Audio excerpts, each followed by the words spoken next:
Who's that?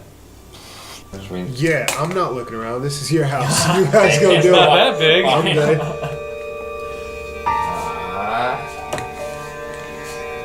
Fine. You want to check outside? Yeah. Okay. I guess.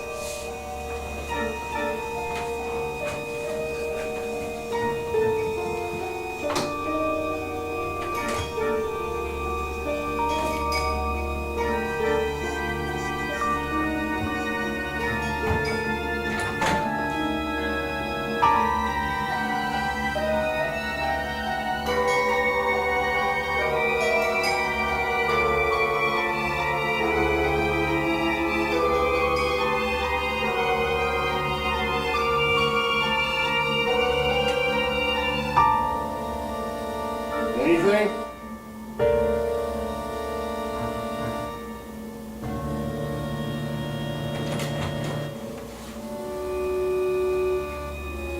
Listen. No, I didn't see anything. Did you?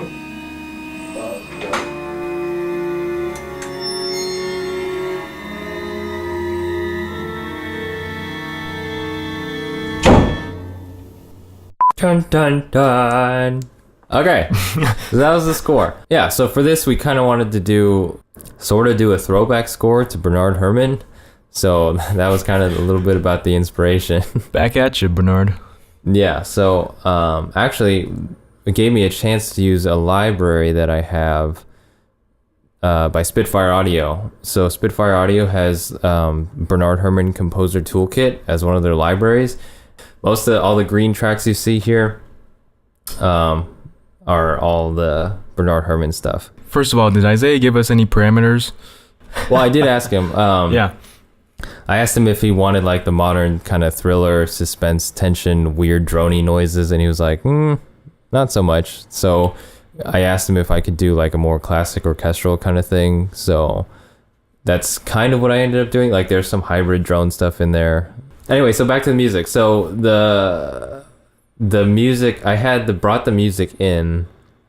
There's a door slam down the hallway that kind of startles us a little bit, and kind of because Isaiah thinks he hears something. So Yeah, and then he shows us the audio that he's hearing through his headphones. Yeah, then we hear a door slam, and then that's when I bring in the music. So it actually starts with the live recorded guitar. This is the wave file, actually, right here. This guy. It's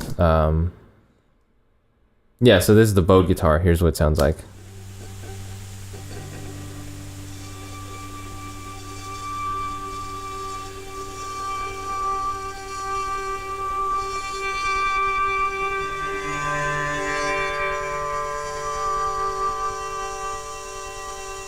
And so you hear that tremolo effect. There's a couple of Landon's guitar pedals that I was running the guitar through. You want to talk about those a little bit? Yeah. So, let's see, you didn't use the Memory Man at all. I did. You did? There's a little bit on there for the vibrato. So the vibrato that Mark's talking about is coming from my Flint Strymon guitar pedal, and it's mostly a tremolo. It sounds a lot more natural and smoothed out when you're using a guitar pedal. And then the next sound to come in with that is the Yamaha Reface keyboard. This guy right here.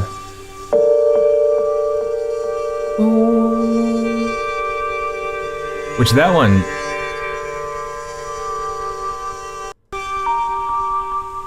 That pingy noise? Yeah. Well, the Yamaha. Which one were you using the Yamaha for? So that's an electric piano, the CP piano Yamaha. So on the actual keyboard I have, it has a couple different sounds on it, like classic Yamaha synthesizer sounds, and then it has some effects like reverb on it, and then it has its own tremolo and its own chorus. So I played with some delays on there and had some echoes and bouncing around. So so I kind of wanted it to sound like a vibraphone, so I tweaked it a little bit to sound more like a vibraphone than a piano. Yeah. I used an anvil, actually. This guy right here. Yeah. So that one, anvil.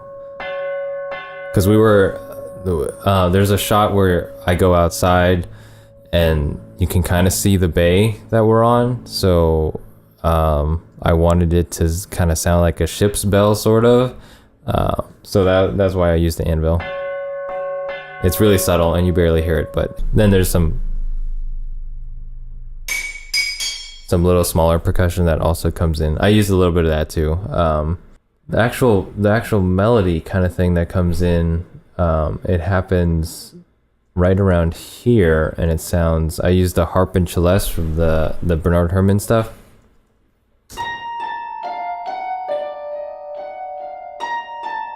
So you got that kind of thing, and then layered in with the rest of it. Bum, bum, bum, bum, bum, bum, bum, bum, bum, bum, bum, bum, bum, bum, bum. Yeah, so for that, I was kind of going for, I needed something that I could drag on. That's not a bad thing. You mean develop more? Yeah, well, I needed it to be able to keep going, so I did a little motif thing. And then you use... that. Yeah, and then that melody is imitated throughout the other instruments that you use. Piano later comes in with that, like here.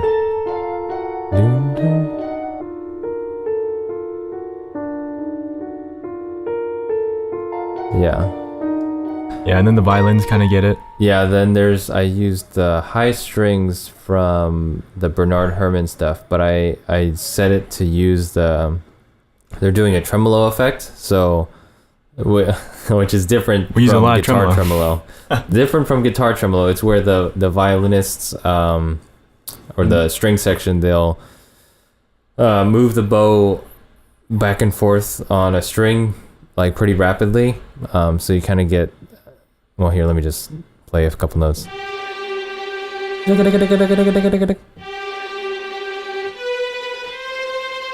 That kind of thing.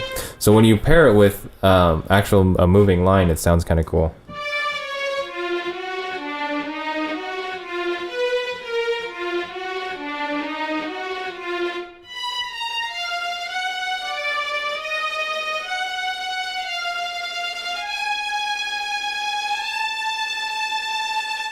Yeah, so instead of warping like the electronic signal of a guitar or the Yamaha piano, this is actually a physical representation of a tremolo. Yeah, and I just use that to kind of make it a little more intense. So I bring the high strings in towards maybe about halfway through the score. The whole score is about like a minute long. It takes up half of the movie, or the second half of the movie after the scary stuff starts to happen. So yeah, I do that. The strings actually take over from the piano, but the harp and celeste are still playing that same pattern. So like the last half of the piano, strings are about to come in. Yeah. And then you have the piano also doing those little stabs, that kind of thing, like the Bernard Herrmann. Chink. Yeah, little clusters of notes. Yeah. So when you're making clusters of notes, what notes do you choose to? What intervals are you choosing to? I mean, how did I pick those notes? Yeah, how'd you pick those? Randomly. I was just playing around. So I started. That sounds cool. I started with a fourth, so you have A to D, and then I just added a B flat. So you have that minor second right there. Yeah. That kind of itchy, kind of scratchy sounding. It's dissonance, but since there's that fourth in there, the perfect fourth, the A to D, here comes the bride, that kind of thing. There's dissonance, but it's bearable. Would you say it's bearable? Not bearable. It's like almost calming. Almost calming, yeah, with that B flat. Slightly meditative. Oh, There's I don't know some if I would slightly go that meditative chords in there. Yeah, what else do I use? So and then like along with the first half of the score, I have all these drone notes down here. So the violins are playing a long flautando. Yeah, so those are those more like pedal tones? Yeah, It's like a harmonic kind of, or a really light airy sound. So okay. That kind of thing.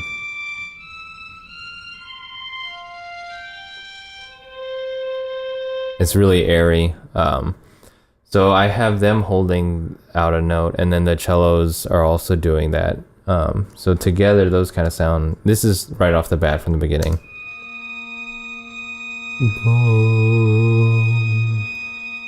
Yeah, and then later the violin starts to do a moving line.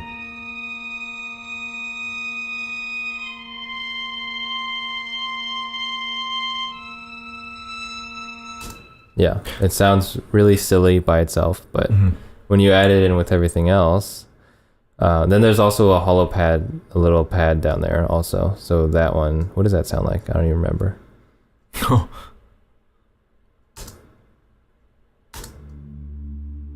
Oh, yeah, and that's the drone note. Okay. You hear it? Yeah, I hear it.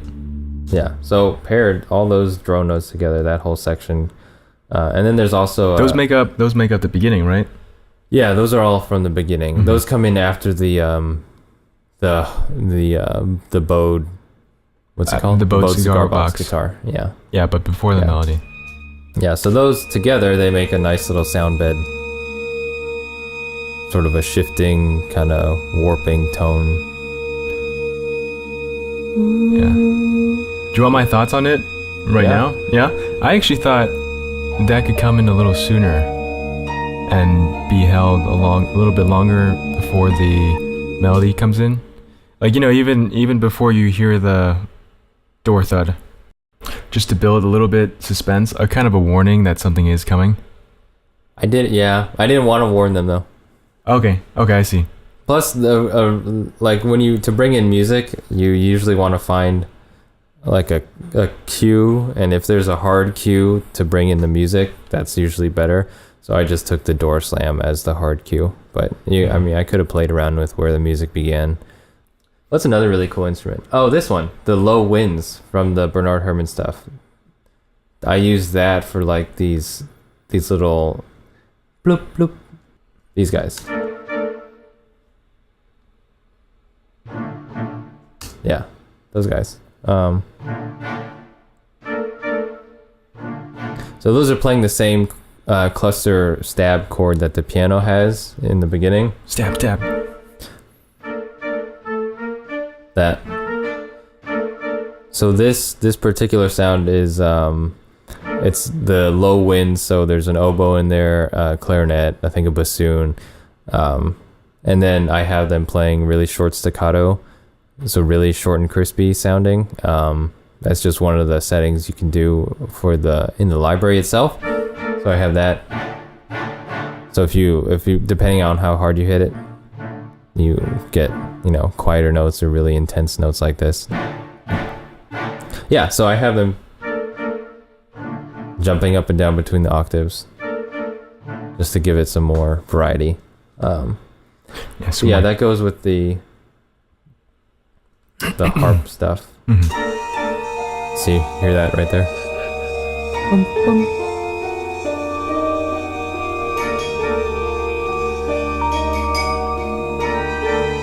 And then those tinks, the percussion stuff, that stuff is all this little stuff.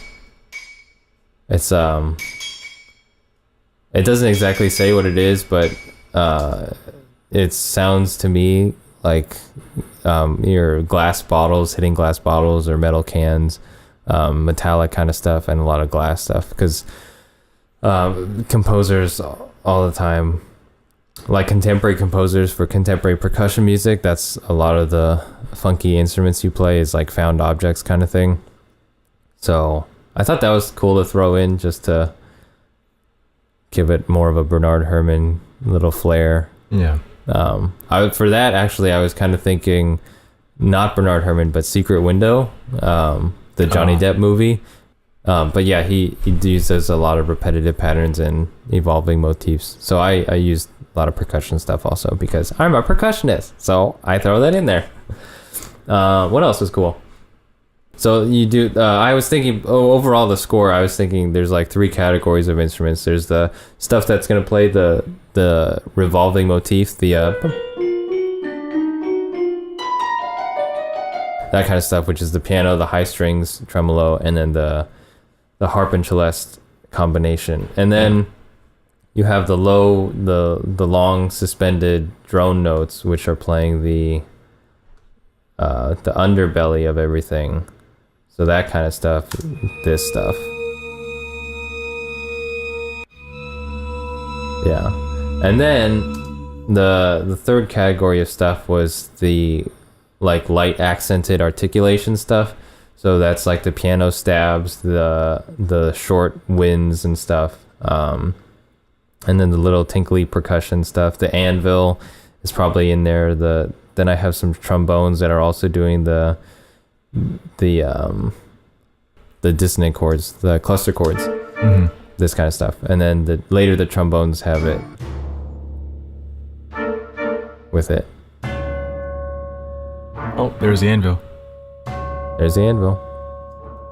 Yeah, but the other cool percussion instrument I thought, which is also from the Bernard Herrmann library, is the timpani with hot rod sticks. So hot rods are like these bundle of wooden sticks, these tiny little sticks that are bundled together to make one big stick. So not a massive car with a very complicated awesome engine. No, not a massive car with an awesome engine. And so you're hitting the timpani with those wooden bundle sticks, and it sounds like that.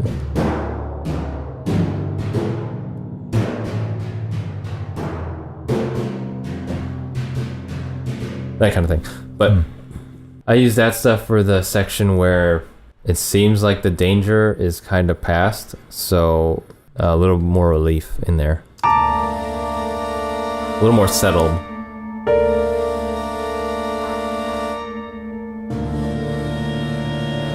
Yeah.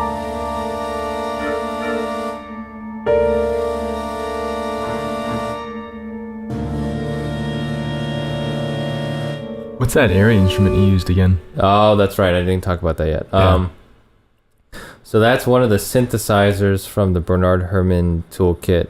It's called the Ondes Martineau. I probably butchered that. It's French, but it sounds like... I can tell by your accent it's French. It's Ondes Martineau. Mademoiselle. So it sounds like this.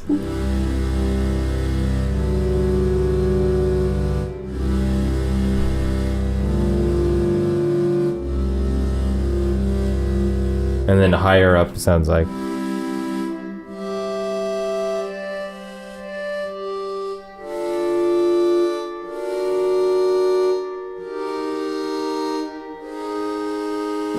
So it has a really airy kind of... It's kind of like a theremin.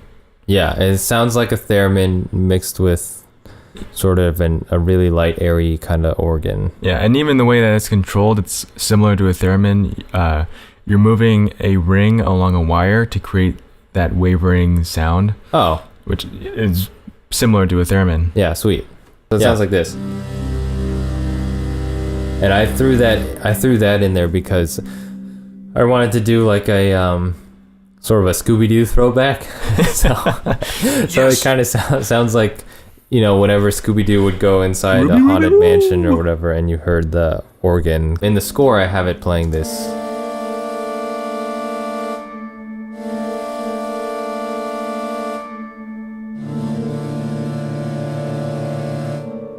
And then that actually becomes one of the main instruments for the last section, which is Landon's scene where he's looking down the hallway, and then one of the doors. Yeah. I'm trying to look down the hallway and look intense and scared at the same time. Yeah. Trying to figure out what's going on. What's that sound? Yeah.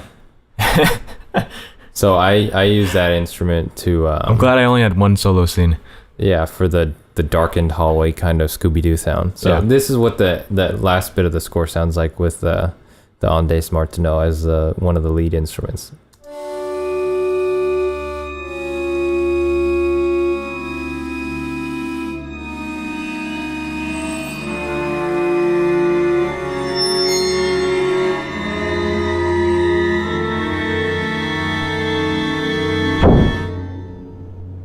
And then the door slams. Dun dun dun. So yeah, I wanted to keep that kind of simple because that's sort of the little button on the end of the film, the hook or the hanging point, the cliffhanger. The cliffhanger. Yeah. I can't find the right word. The cliffhanger. Yeah, exactly. So, and then what else is playing? There's a couple violin things. Some held strings. Some screeching. What's this violin What doing? are those? Those are the cymbals. Oh yeah, Screeching cymbals. this sound. Yeah.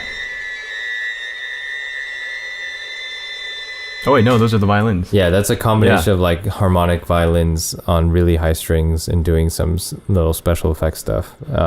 And then the waterphone, actually, I threw that in there on the end also, which sounds like this.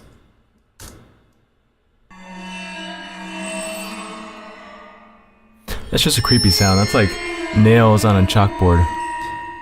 Yeah, so what the waterphone is though is it's just like it's a bowl, like an enclosed metal bowl sort of, and then there's a tube coming out, and then you fill that with water, and then there's all these little pipes sticking out of it. So you take a cello bow or a violin bow or anything, and then if you fill it with water, and then you hold it on the, and then you bow the different pipes around, and they're all different lengths, so they ring different notes and resonate differently. So if you bow that and then you swish the water around, it bends the pitch of the note, and then you get this kind of haunting, ghostly sound. Yeah, so that's kind of what I was thinking for the score and the different sections, and then how I was thinking about grouping the instruments between the shorts and then the long held sustaining notes and then the little accented pop kind of ear candy stuff.